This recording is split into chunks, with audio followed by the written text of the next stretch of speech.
page always white when I unfold and flatten the white against the table.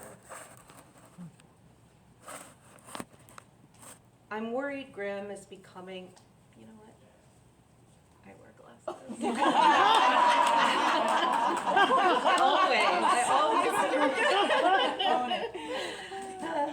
I'm worried Grimm is becoming the central figure of this story. I didn't plan it, but here we are anyway. I should mention those nights, giddy on ecstasy, a lover brushed Grimm's curls straight, how the comb trilled static against her back, or how one of her lovers killed a friend with a car, or how one burnt down a house in revenge, thought it was empty, or how one held Grimm by the throat in a wet alley. In the grocery store when the son was a baby, he vomited as he played in the seat of the metal cart. Grimm caught the vomit in her hands like they were a bowl. I think that may be what love looks like. We are not held but bound to each other. Eventually, there was nothing left to do but toss the vomit to the floor. No one came to save her.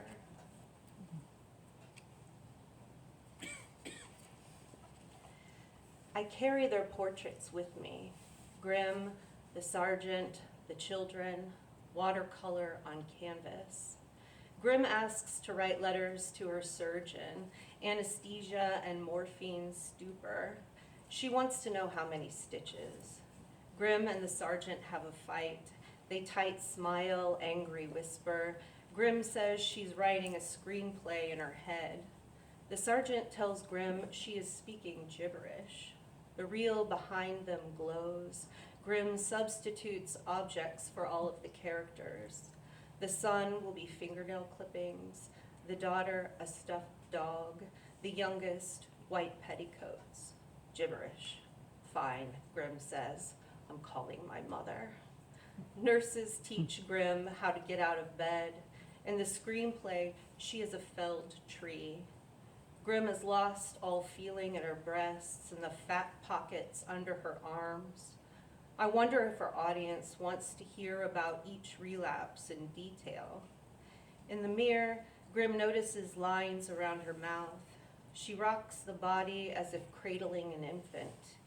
Here is where we edge too close to sentimental.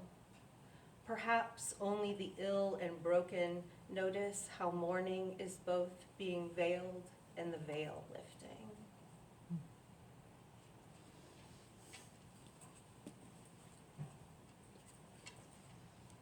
Videos of cysts pressed to popping, singing competitions on television, but only the auditions, where nearly everyone is winning and all the mothers sob from pride.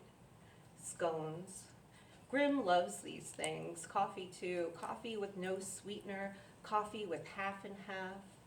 Grimm hates when semis make left turns in front of her at four-way stops and she is stopped first in the turning lane.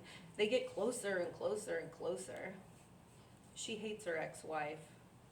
She once asked her father if he knew a guy. She wants to hate the sergeant's ex-wife, but Grimm imagines they might have much to say to each other. When the sergeant lived on Ohio Street with the first wife, police found a man in a deep freeze in a house on Vermont Street. His wife had kept him there for 6 years. No foul play was discovered. I think this says something about the nature of wives. The sergeant is still bothered. Such a thing could happen so close. Only a few letters between him and the finality of a freezer. I can't tell you what the sergeant loves or hates. At night, he sits in the living room. Grimm is on the bed.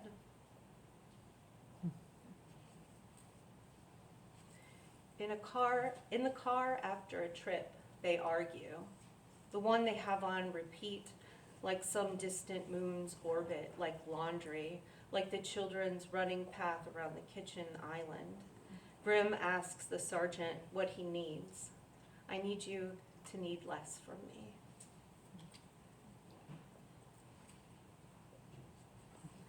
As a child, Grim waited alone inside the car once a week while the mother shopped for groceries. She wrote screenplay treatments in her head about young girls abandoned by their mothers in cars outside small Kansas grocery stores. This was the 80s, it doesn't happen now. One movie girl spends most of the movie researching how to pay a mortgage absent a grown-up. From a car window, a child might mistake the glint of sun off car roofs as waves or crests. This is how Grimm learned the magic of motion, like how, as a child, your feet and thighs still roll in figure eights as you lace your sneakers and walk to the car after roller skating. At bedtime, the youngest finally puckers her baby fat lips, pulls up half of Grandma Verla's old quilt in the corner of a pink plush blanket bought new and rolls onto her right side. She settles into the mattress like I've seen dogs do. She will be asleep by the time Grim reaches her bedroom. This is the routine that lasts hours.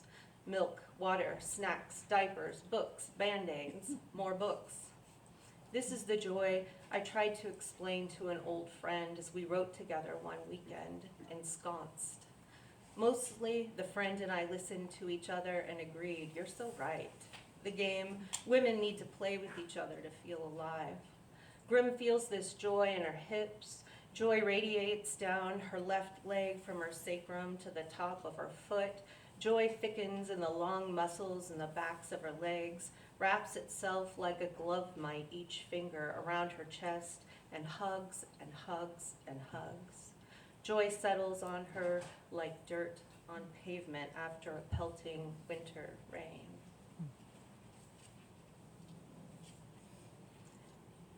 Now it is July outside. Grim feels sorry for herself in a chair watching the impending dark. It smells like July and freshly cut grass. The house windows, small squares like teeth. Grim wants someone who loves her to say, enough now, too much.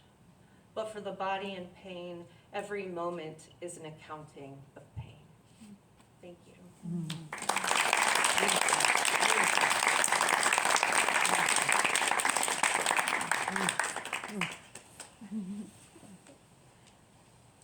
Do I introduce you? Was I supposed to? It's okay. Oh, I thought she was introduced. I'm going to introduce.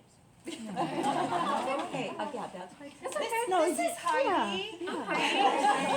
Hi.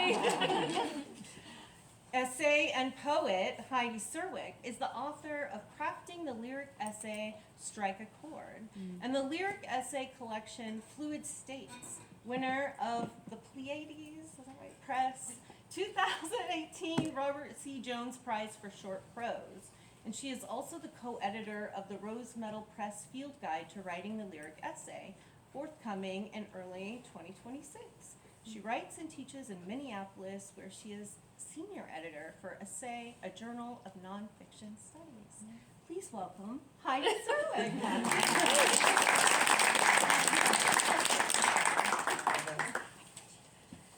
Thanks everyone for coming out tonight, and thanks to Rachel and to Michael for hosting us here, and to Magers and Quinn. And huge thanks to Allison and Julie for giving us a reason to all get together. I also need glasses, but I hate reading with them, because then whenever I look up I get like kind of seasick, so I just printed it out, what I wanted to read from this in really big. So Crafting the Lyric Essay is kind of a craft and theory book on the lyric essay, which to me, like the thumbnail definition of it, is a writing that's in a prose essay form, but it uses lyric strategies. So what I mean by that is like resonances of sound and image, and the way it uses white space in many ways that like a poem does to create those patterns of language. So several of the pieces, not all of them, but like about half of the pieces in this book are hybrids that do the thing. So I'll be talking in the essay about a particular lyric strategy, but then the essay itself is written in that lyric strategy. So it's kind of trying to do the thing. So I'm going to read an excerpt from one of them. That's called Success in Circuit, Lyric Essay as Labyrinth. With thanks to Karen Babine for delightful turnings, because it also sort of has like a origin story for the whole book in this. And it starts with an epigraph. We create passages for a reader to move through, seeing and sensing what we devise on the way. And when the reader's done, levitation. She looks down and sees how she's traveled, sees the pattern of the whole. Jane Allison from her book Meander, Spiral, Explode. My first experience of a labyrinth was the movie of that name, one I watched repeatedly on a nascent HBO, a beautiful and disturbing fairy tale in which a nascent teen girl, Jennifer Connelly, must travel to the heart of the labyrinth to retrieve her infant brother from the Goblin King, a provocatively dressed David Bowie. Of course, that labyrinth was actually a maze. Or maybe not. But currently, I'm in a bee-filled garden, drinking ice-cold cider and buzzing with Karen among piles of books. We're spending a summer afternoon talking around and around the issue of mode, what it is and how it affects movement, specifically momentum in the lyric essay, what drives it forward so that you end in a different place than you begin. I'm trying to articulate how, rather than a piece advancing by plot with narrative or story moving us forward, and instead of logic advancing the argument of a piece, there are essays that are circuitous, nonlinear, that spiral around a central concept or incident or image, accruing meaning as they move. No forks, no false moves, no misdirection. Only perhaps a pleasant disorientation as the writing twists and turns. It occurs to me that such an essay might be described as a labyrinth. To turn, turn will be our delight, till by turning, turning we come round right. Like Daedalus, we construct both the meander as well as the thread to follow it, disorientation by design. If this were a maze, we would need Ariadne's clue, C-L-E-W, a ball of thread and source of our word clue, C-L-U-E, to follow. But this is a labyrinth, and if the way in is the way out is the way through, then in a well-constructed lyric essay, we don't need a clue. Or rather, the path is the clue, the thread unspooling. When I say thread, it is important to remember that while Daedalus designed the walls that define the structure, it is the path, the white space, the via negativa, that gives a labyrinth its capability, an artistic space to move through, to engage with. Both the literal white space employed in fragmented lyric essays, but also the figurative white spaces, the lyrical lateral leaps in logic across which we bound faithfully, propelled by the prose. To turn, turn will be our delight. This affinity for the lyric, for poetic prose, comes from its source in verse, which means to turn, its recursive language spiraling, but not out of control. The careful writer keeps that path open, if not always apparent, an intention that can be traced, though not always at first reading. There will be clues. The author means to lead, not lose you. And now, the reason we're all really here, I get to introduce Julie, who I got to know because a lyric essayist who was kind of like a model for me was a mentor to Julie, Brenda. And so I got to know Julie through Brenda and have been such a huge fan of your work for years. I think I first got introduced through telephone, but then went back and found so much of your other work and fugue about John Cage, and we discovered we both have this John Cage obsession. And so I was so thrilled when I got to see the merry years ahead of publication, and that we were able to set up this reading in Mary Tyler Moore's the show's own city. So please join me in welcoming Julie Marie Wade.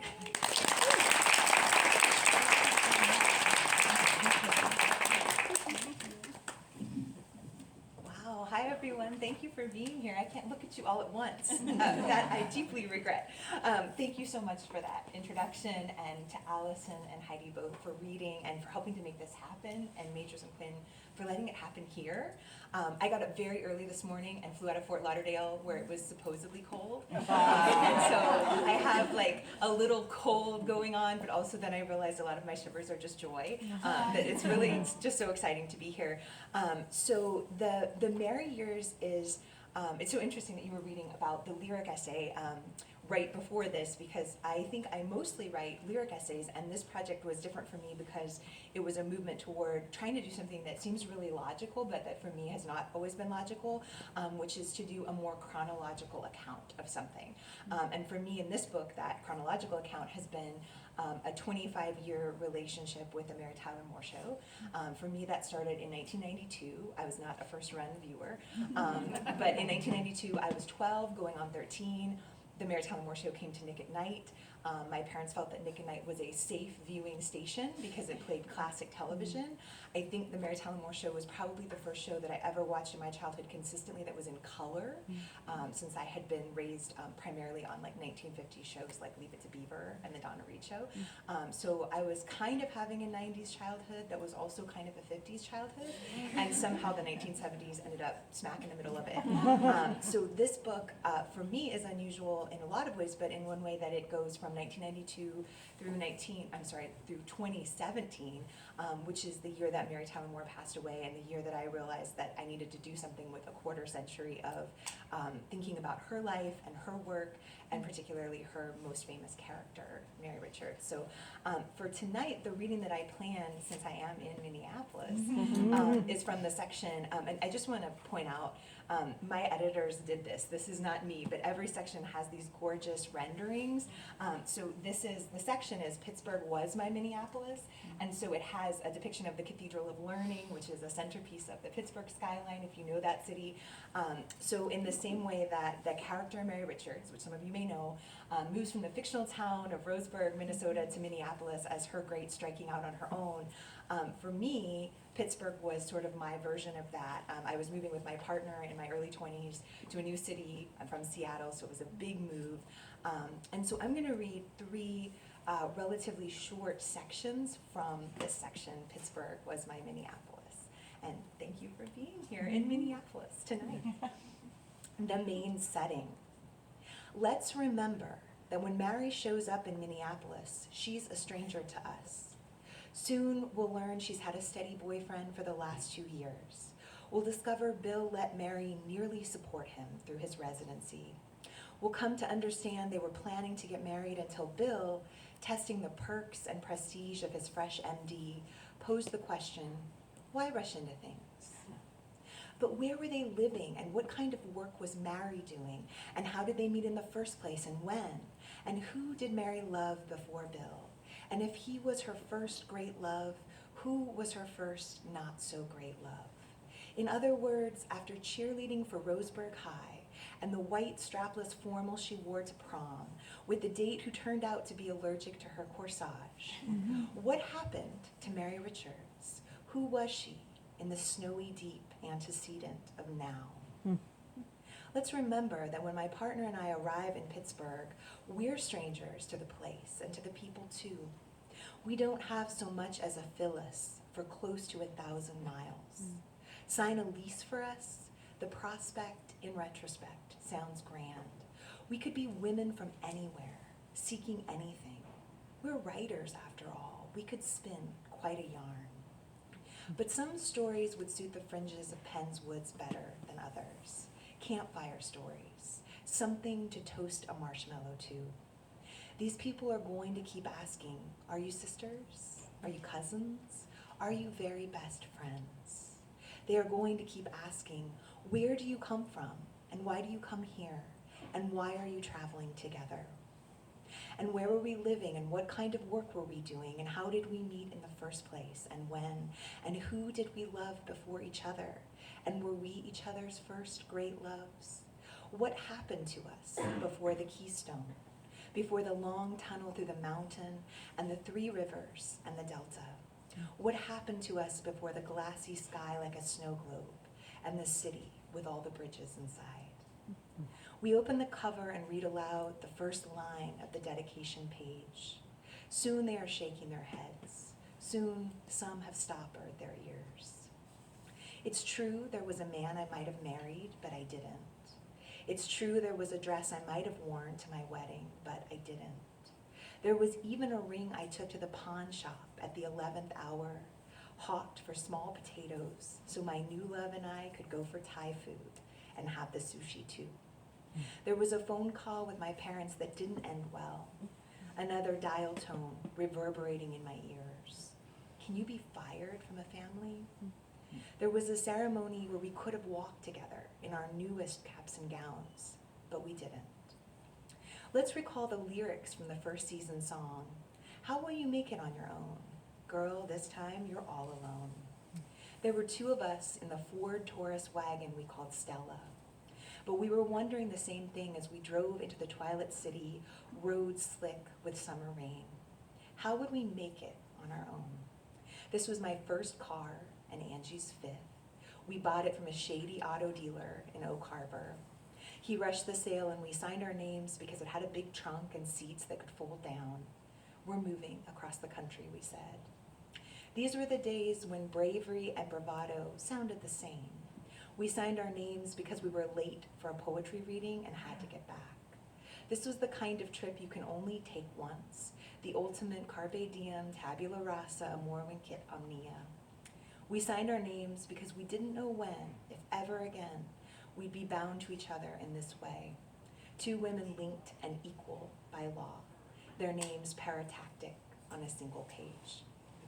Like Mary, we drove to a new metropolis with no place to live, no jobs to report to first thing Monday morning. But we were unlike Mary too, in ways that would come to matter more. We were not women seeking or open to romantic attachments with men. Angie knew about Mary by then. She had seen the archive, watched the episodes, heard the stories of the way my life tilted on an MTM axis all those years. Some people just drink to excess, she quipped. But then she was serious. Her eyes were impossibly blue. Most people have a repressive family and they rebel. They feel at odds with the world around them, so they lash out or they self-destruct. But I'm not sure I ever met anyone who recast herself to make the whole world more habitable. Speaking of habitable, I had copied verbatim these notes from the MTM set designers. A room. Actually an entire apartment, but a single large room. There are some, mostly of the working girl variety, who would consider this place a great find. 10-foot ceilings, pegged wood floors, a wood-burning fireplace, and, most important, a fantastic ceiling height corner window. Right now the room is totally empty, but it won't be for long. It will be the main setting for the Mary Tyler Moore Show, so God bless it. And what were the odds that on our first morning in this unfamiliar city, we would come upon a for rent sign in the window of a charming Squirrel Hill apartment building? It's the third floor, I murmured, like Mary's. And when the man from the realty company came to meet us, we followed him up the stairs and waited as he unlocked the door, and then we entered the enormous empty room and stood beguiled. The high ceilings, the wood floors, the fireplace with its little hearth, and the fantastic atrium in the corner with its tall windows and crystalline doors. I wrote in my journal, the main setting, we have found it. The third interview. I walked 2 miles from our new apartment to the private women's college, and by the time I arrived, the thin white copy of my resume has wilted in my hands. My hair is wet as if I've gone swimming, and for the rest of the afternoon, sweat continues its steady trickle down my spine. Humidity, another initiation. But I take as a good sign that my interview for the position of public safety secretary has been scheduled in an old Victorian house with a woman's name, Lindsay House. I would have preferred Mary House, of course, but the job seeker in the new city cannot be choosy. Her past has been reduced to a soggy lily in her hand, and all her references live in different time zones. Are you Julie? The man in the polo shirt with the Chatham College insignia inquires. I am. Are you Bernie? He nods and extends his hand. Boy, are we glad to see you. I glance around the foyer, but there is no one else there, only Bernie, who wears an empty holster at the hip of his Navy Dockers. Right this way. He holds a door for me, and I step into his sunlit office. I'm going to level with you, he says, collapsing with a dramatic sigh into his desk chair. We're in a bit of a pickle. The school year is about to start, which means the front office is going to be jammed with faculty, staff, and students all trying to purchase their parking permits. We're the campus police department, but we also handle permits and, of course, parking enforcement, meaning tickets, too. Okay, I am still concerned about that holster at his hip, scanning the room as discreetly as possible for some sign of the missing gun. I brought my resume, but I wasn't quite prepared for the heat. Don't worry about it, Bernie says. I already read what you uploaded in the Human Resources portal. That's why I called you in. Okay, I nod again. I feel confident that with a master's degree in English, I can facilitate whatever paperwork. Sure. He waves his hand as if to say, your qualifications for this job don't really concern me. It's not a hard job, exactly. I mean, we only require a high school diploma. The issue is more dealing with the public. It's a customer service kind of thing. Well, I have a lot of retail experience too, and I'm generally pretty patient. I don't know if I made this clear on the phone, but our last public safety secretary died. Bernie's pale face is turning mauve now, and I realize that the tone I hear in his voice is not empathy or compassion, but undeniable irritation. I'm not a superstitious person exactly, but if I didn't know better, I'd say she did this on purpose. Left here in a huff on a Friday afternoon, early, I might add, shouting about how I was going to give her a heart attack, and the next thing you know, we get a call that she's died of a heart attack. Took her work keys with her, and no one in her family could find them. Had to break the locks on all the filing cabinets. The whole thing has been a real mess. I try my best to wear a tranquil face, but my eyes still search for the gun. She was a difficult person. We've had a lot of difficult people in this job. We're looking for someone to put how can I say this? A nicer face on public safety. People mostly come here when they've got a problem, so the person in your position can't be the problem. Do you see what I'm saying? I nod again and smile. Bernie's thin blonde hair cannot conceal the way the mauve tides have risen and spread across his head. I like that. I bet you're the kind of person who doesn't have to be told to smile. We can use some of that positive energy around here. And you're about to be a graduate student at the university. Is that what I read? Yes, I'm a writer. Well, that's terrific, because we have a log you'll need to update every day, documenting incidents, criminal, medical, etc., that the police officers were called to investigate. Sometimes it's broken air conditioning units in the dorms or ducks blocking traffic on the road. You can't believe some of the things people report. He leans back in his chair now, stretches his arms, almost as if he's forgotten I'm here. Then he says, you know, I really like the Seattle area. That's where you're from, right? Yes, it's beautiful, as I'm sure you know. Well, I haven't actually been out west, he says, but I got pretty deep into that whole Twin Peaks thing in the 90s. And I just love Frasier. Those guys are hoots. I decided it isn't wise to tell him I've never seen either show. So instead I say, I'm kind of a classic TV buff myself. I like Perry Mason and Get Smart. He's grinning now, as I guessed he would be. And my favorite of all is Mary Tyler Moore. That girl, right? He says, snapping his fingers. I like her too, lots of pep. And what was her boyfriend's name? It's all I can do to suppress my groan at this unholy comparison. Anne Marie was to Mary as Wonder Bread was to stone ground wheat. She was Cool Whip to Mary's real whipped cream. Milk Toast to Mary's milkshake fortified with fruit and flax. Oh, that's Marlo Thomas, actually. Her boyfriend on the show was named Donald, I think. Right, Donald. Bernie looks pleased, as if we've been discussing an old friend of his. They were great together. He pauses for a moment, leafs through some papers on his desk, then asks me with a look of fatherly concern, did you really move all the way across the country by yourself? No, I never said I did. I moved here with my partner. Bernie mulls this information over for a minute before he replies. Well, this job is 20 hours a week, and I'm happy to hire you for it, but only if you're sure you have the time to commit. Absolutely. Time management is my strong suit, I pledge with gusto. Well, let's hope so, what with graduate school and a whole other business on the side. So what did you say after that? Angie is still unpacking boxes as I stand with my back to the fan and slowly peel off my clothes. It took me a minute to really understand that he didn't understand what I meant by partner. I said I didn't have a side business, and then he asked what I had a partner for. So I said love and companionship. He got all pink again, really flustered, you know, and said he'd show me where the public safety secretary sits. Is that really the job title in 2003? It really is. Says so right on the main door. Well, at least there's a bright side, Angie says, grinning at me. What's that? You'll be working in your favorite era. And this is the last, it's very short, it's called The Mighty Ohio. The city of Pittsburgh is mentioned only once on the Mary Tyler Moore Show, but even that fact is a surprise. The moment is memorable because the city is used as one of the show's most inventive comparisons.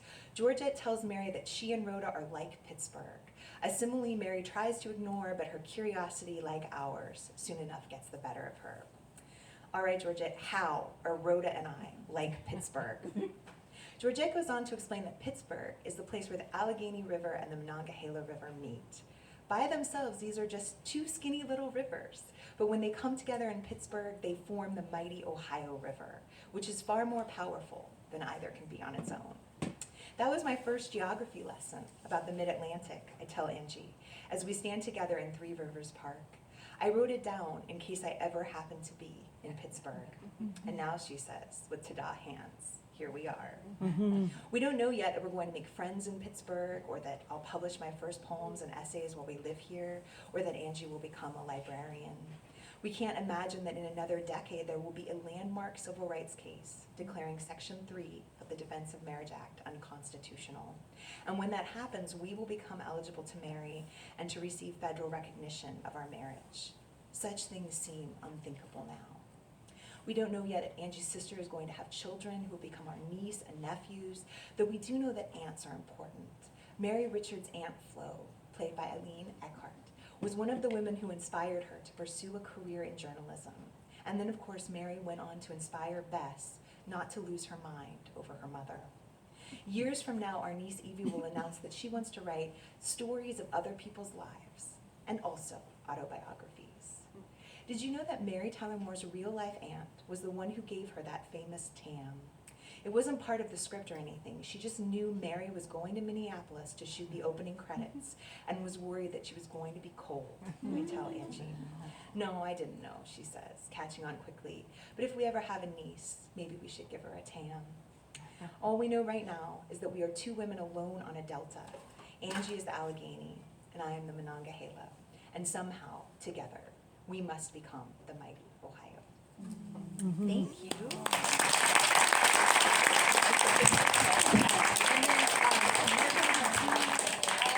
Question and answer for any and all of us.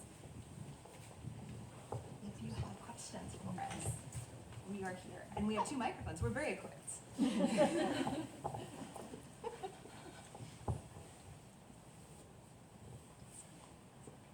We're all professors, so we're used to people staring back. We can wait you out. Sometimes we do. Sometimes we just stare at our students. We force them to talk with our silence. For you, Okay. I can't remember your name. Allison. Allison, right? I think it was the first excerpt you read. There was a line in there that was something like, edging dangerously close to sentimentality. What do you think about sentimentality, and why did you use it that way? Sure. I talk about my children a lot because there's three of them.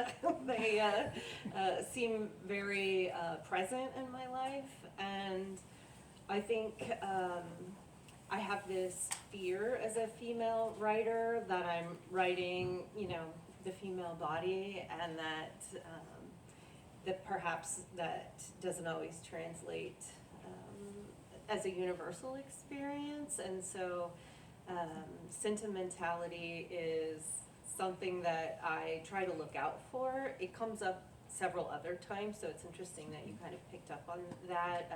There's a whole section about, how we think about children, women and children first.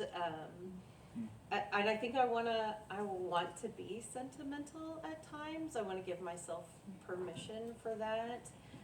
And the fun thing about this book is that the narrator is so heavy-handed and involved, and it really allowed me. So it's the narrator's, it's her fault. It's not my fault. I got away with a lot. I hope that answers. It helps. I don't think we allow ourselves to be sentimental as often as we might. Yeah, well, and it's also interesting the whole sentimental as pejorative for poetry. Right. Like a lot of that came out of, like the deep image poets and Robert Bly and Yes. Howling at the Moon and Beating Drums in the Woods, masculine kind of stuff too, and saying that like sentimental poetry is bad, Yeah. AKA womanish. So yeah, like reclaim that shit. Yeah. That's right. This is for Julie. You mentioned at the beginning that this was also an exercise in writing chronological memoir, and I'm curious to hear a little bit, especially like when you've watched a show and it is chronological, but you have all of those episodes sort of like shuffled in your head. What were some challenges and some like triumphs that you had going through this chronological process? That's a great question.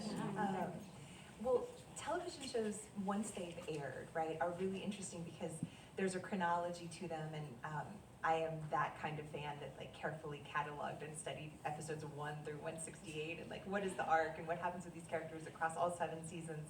But at the same time, there's this recursiveness to being able to watch a series again. And I imagine for like first time viewers of the Mary Tyler Moore Show, right, you get to the very end of it and everybody's fired except Ted.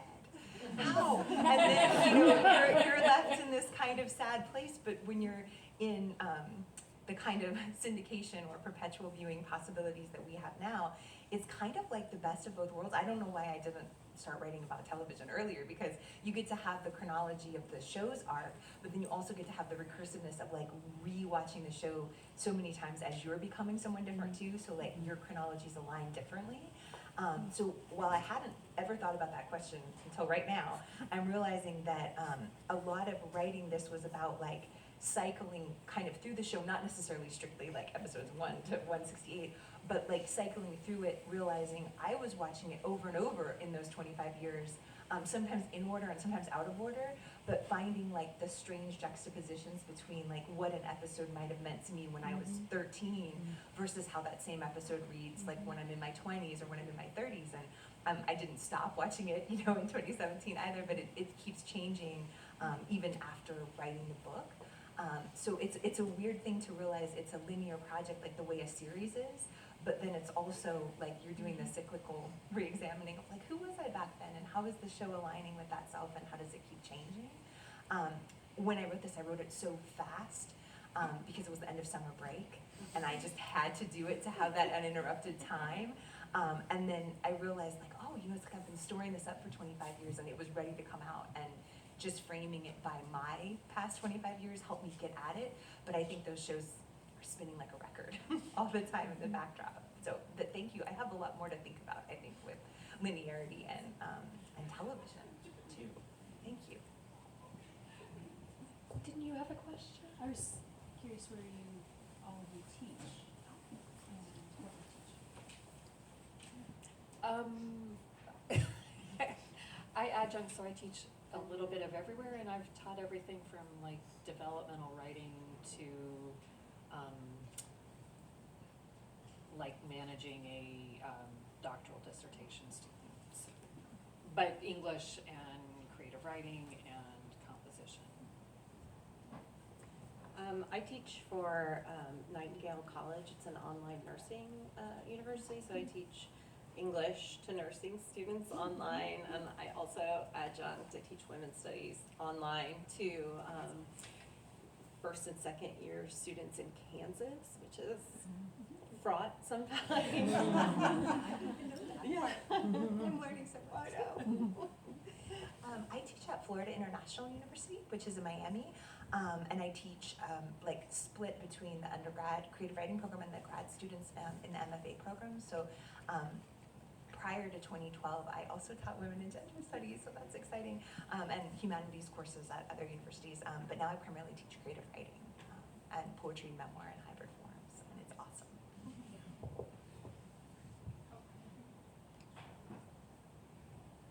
I have a question. Of course I do, right?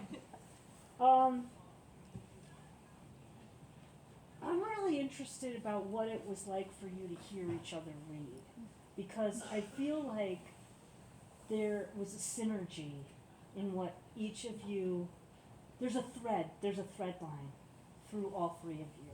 I mean, Julie blurbed Allison's book, Heidi's writing about the lyric essay. I mean, Heidi blurbed The Merry Years, for which I'm always then, grateful. and Heidi, yeah. So, that's right, thank you. And so, there's this constellation here.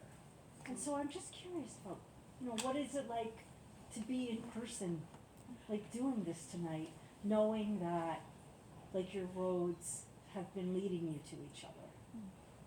And now they are here in Minneapolis. I love it. I mean, I think it's like absolutely delightful, and it's the first time I've read with both of you, even though like I love y'all's work. So it's a lot of fun, and I think the things that I listen for too. Like I was thinking so much about how your sentences were, it was like prose poems, but thinking about what you had said in your opening remarks about how it was bending genre in different ways and listening to that, but then also listening to images that kept recurring and resonating, usually body, like very, very physical, graphic body that was awesome. And then also listening to Julie's sentences and thinking about that like lateral movement instead of moving forward, moving sideways, in how there was a sentence you were reading where there was like, it was just a string of appositive phrases next to each other until it finally got to its clause. And I was like, yes. So I thought it was delightful. I thought it was delightful too. Surprise, surprise. But we went in alphabetical order. I think kind of, I don't know, I resort to that a lot. So I think we had talked about that and I suggested it, but then we didn't exactly know what sections anyone was going to read. And I love that the middle, like our fulcrum was about turning. And I also didn't know, like, the passage where you were going to end your reading, but I was thinking about turning a lot with your work because I love reading all of the sections of your book like rapidly in a row and like the intensity and how quick those turns are. But then I was really curious to see which ones you would select to read tonight.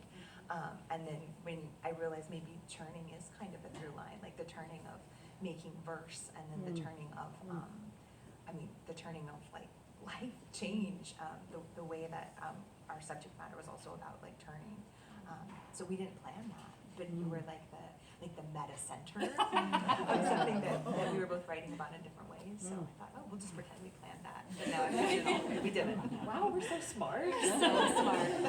I loved the craft in the middle, and that was exciting. Yeah.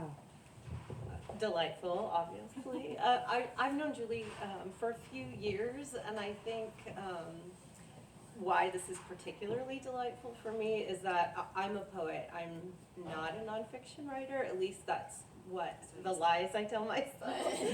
And when I started really thinking about, I dabbled in prose because that's the gateway to the prose poem, and then I thought, I can do a prose poem. Maybe I am writing some nonfiction, and these were two writers that I really turned to when I thought to myself, if I'm writing nonfiction, maybe I should read some and figure out what this is all about. And so both of them have been influential in making this book happen.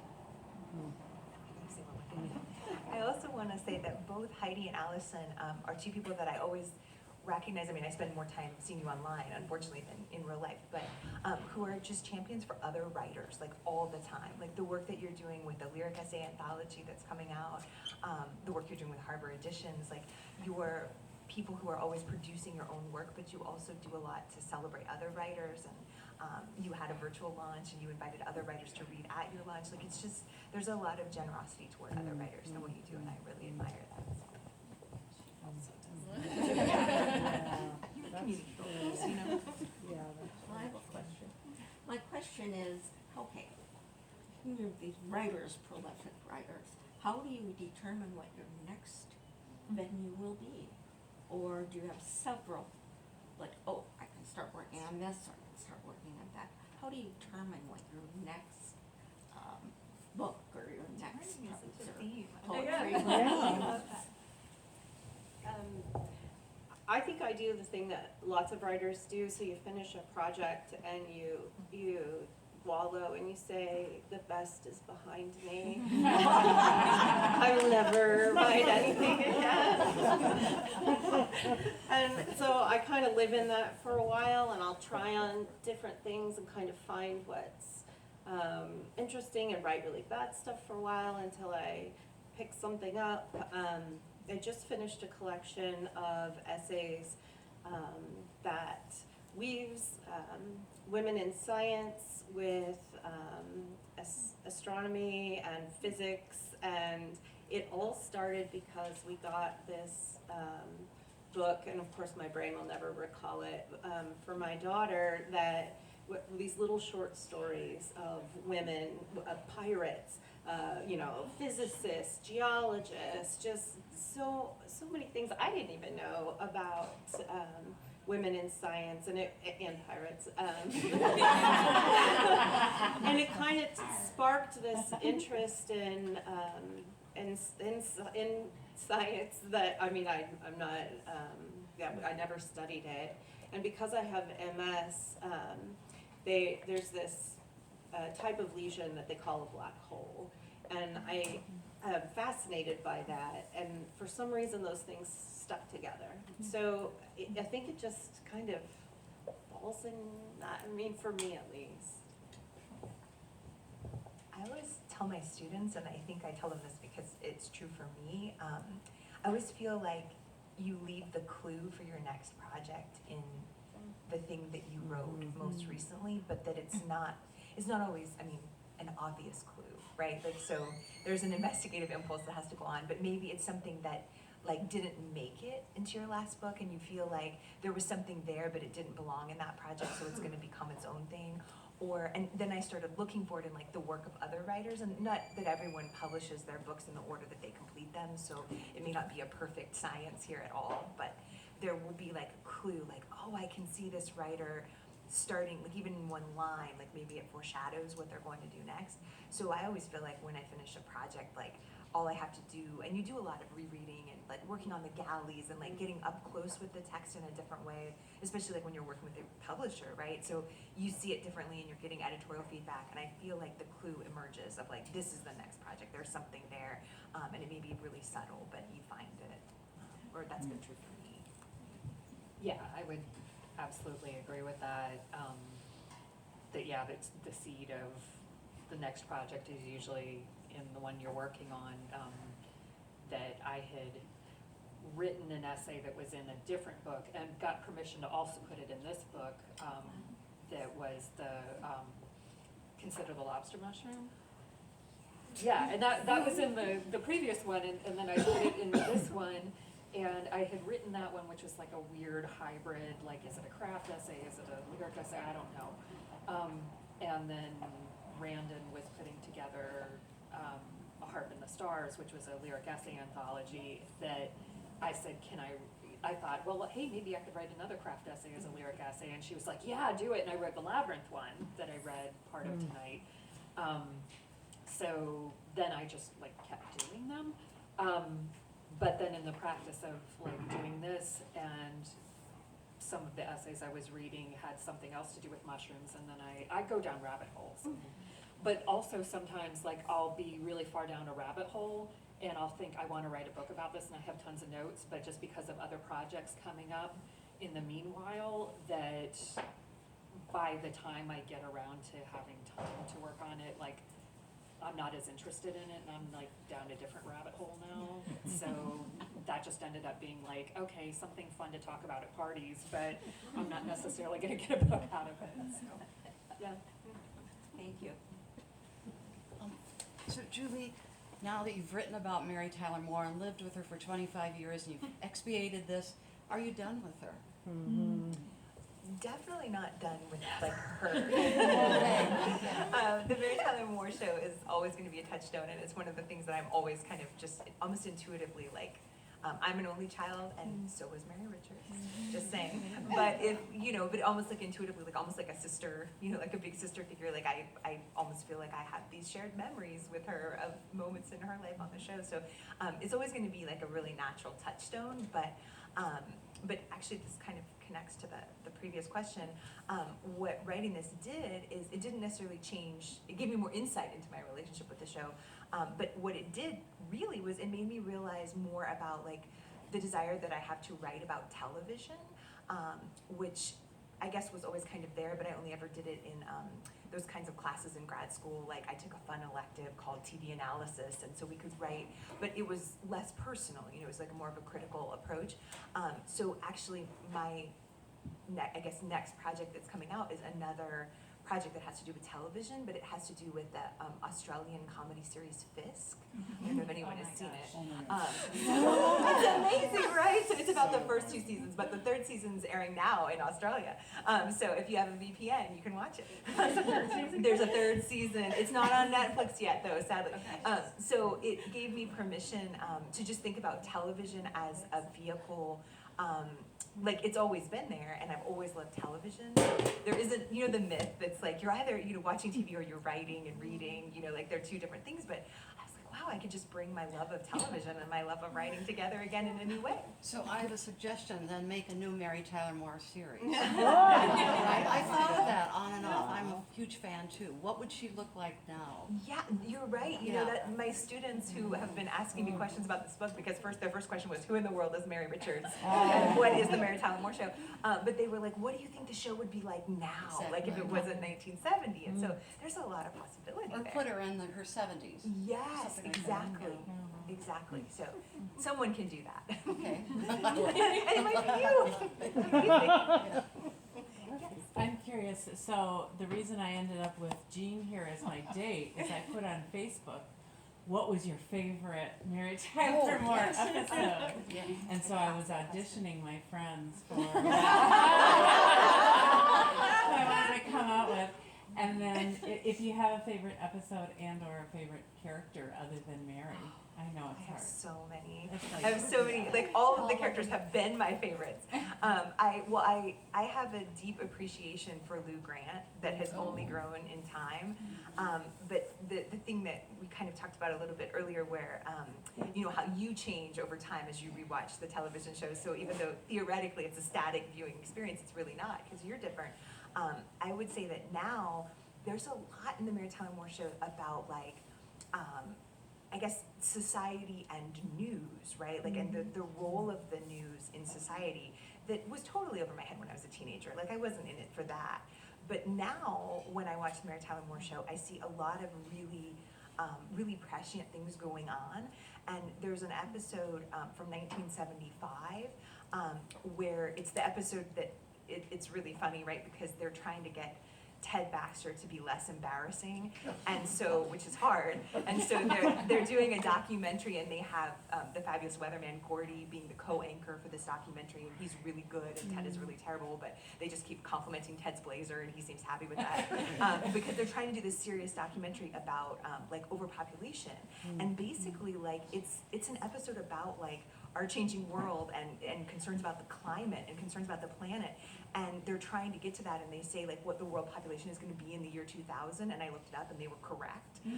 So it's like 25 years out, they're talking about these things, and it's couched in a really humorous situation where you've got a terrible anchorman and a good anchorman, and you're trying to balance them.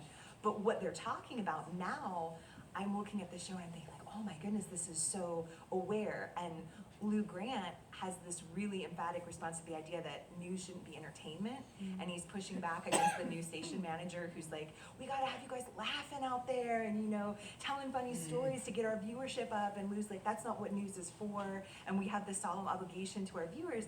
And again, I wasn't thinking about that when I was a teenager. Like I sort of just, like, okay, that's what they care about, but like I'm in this for Mary and her journey.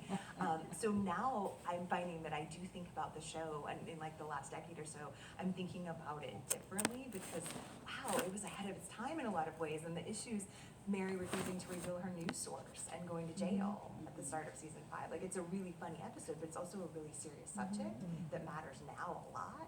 So, so I think a lot about those parts of the show now, and I guess those are also becoming favorite parts of the show for me now. I think there was a question back here. I have a quick one for all three of you. As you're talking about lyric essay, it seems like a lot of it is pairing part of your life with something else. And so like your life in Labyrinth, your life or the lives of your characters in screenwriting, your life in Mary Tyler Moore. So I'm curious when you find that one of those comparisons, like at what point do you find that this has legs and I'm going to keep going? Is there an indicator perhaps? Could everyone hear the question? Okay. Yeah. Oh. I'm so fascinated by your the TV because I have a chapbook coming out next year. It's called Keeping Up, and they're all poems that interact with keeping up with the Kardashians. I know. And I had sort of like given up on it because nobody was taking it, and I think how I knew that I should keep doing it is that you like get obsessed, that you cannot let it go. So the projects that fall off are you just you don't become obsessed. Who knew that I would be like researching the Kardashians, and I know so much about them, but also black holes. I mean, it's just, who knows? But I think when I start buying books and I'll ask my friends, I'll say, hey, what book should I read that does this thing or that talks about this thing? So when I started writing about the Kardashians, I said, what do I need to know about people who are writing pop culture? Who has done it before me? And so when you get obsessed, for me, that's when. Yeah, I think that's right. It's like, it's Emily Dickinson, it's flood subjects, right? Like just something that if you notice that other people in your life, I mean, even those who love you might occasionally roll their eyes, like, oh, she's on about this again. It's probably something that you've, like, whether consciously or not, just done a ton of research about, like, or you can't let it go. So you keep, I think that fuels you to keep going, like, with the project. And there's always something else competing for your time. So the things that you can't let go, that's really the thing to hold on to. And even if it seems really odd, I mean, I always think of it as like a challenge, like, would anybody care about this? Well, I care about it enough for everybody. So I'm going to make them care. And then you try to live up to that and like do your best to live up to it, I think. I think mine are sometimes like with forms too, that like the subject is the form. And so when I put two things together and it creates friction, the friction is what excites me. So thinking like, okay, how is a lyric essay like a labyrinth? Or how is a lyric essay like a lobster mushroom? Or how is a haibun like perfume? That I'll start thinking about those things and putting them together so that like a lobster mushroom is a fungus that isn't just a mushroom, it's like a mushroom that's infected by another kind of fungus that takes the original mushroom, which actually isn't that good, but makes it like delicious. And so like one thing infecting another, right? And so just, for me, it's often like the shape and the subject, how putting the two things together and seeing if any friction flies. That's like the joy of analogy, right? Like analogic thought. It's so satisfying. I hear that. I really like that. You guys all wrote like really personal stories. I'm wondering how you like decided to do that and like that experience is kind of like.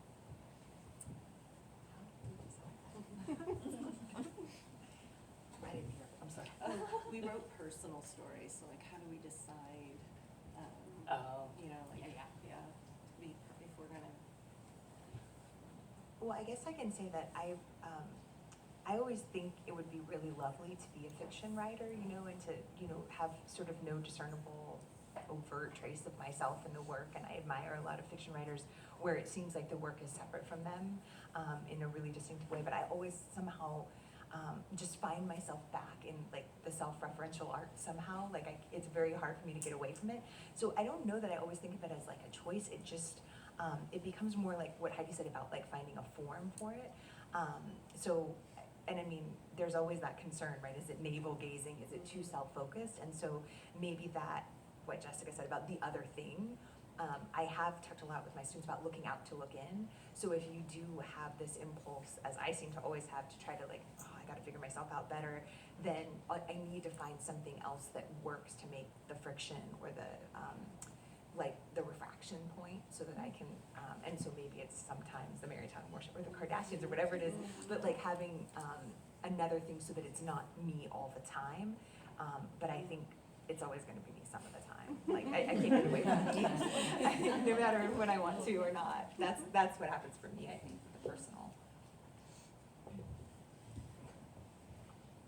I don't often do a lot of personal. I mean, I'll like write about other things, so it's like nonfiction, but it's not necessarily autobiographical. Yeah, so like writing about perfume or mushrooms or, I don't know. I mean, sometimes I appear in the essays, I guess, as like a person or a character, but also like I wrote a whole memoir and essays about our experience adopting our son and ended up trashing the manuscript. And it was a whole book, but I was just like, no, like no one needs to see this. I hung on to it for my son in case he ever wanted to read it, but other than that, like, I don't know. It's not my thing. It's totally my thing. I think when I first started writing, I thought, I'm gonna write political poems, and you just kind of see what fits and what sticks. But I still sort of felt like I shouldn't be doing it, and then I got sick, and all of that is gone now. Because a lot of times I feel like I want to write it down so I don't forget. But I also, like, these are things that you can only tell your spouse so many times. People are like, I really don't want to hear it. And so I write it down because then it feels like I can kind of be finished with it. So I can't not be, omnipresent in what I'm writing. It feels like, and I think because of my illness and that's why I think I write so fast, is because I have this fear. It motivates me that I might not be able to do it. So I think if you want to write yourself, you have an obligation to do it, like really be in the work. What you have to say is important. I feel like I can't say, I'm in pain all the time, because that feels maybe not important, but then when I write about it, suddenly it's like therapy, you belong on the page. Rachel is flagging us. It's time. I think that was our last question. Oh, Yeah, it was a good question.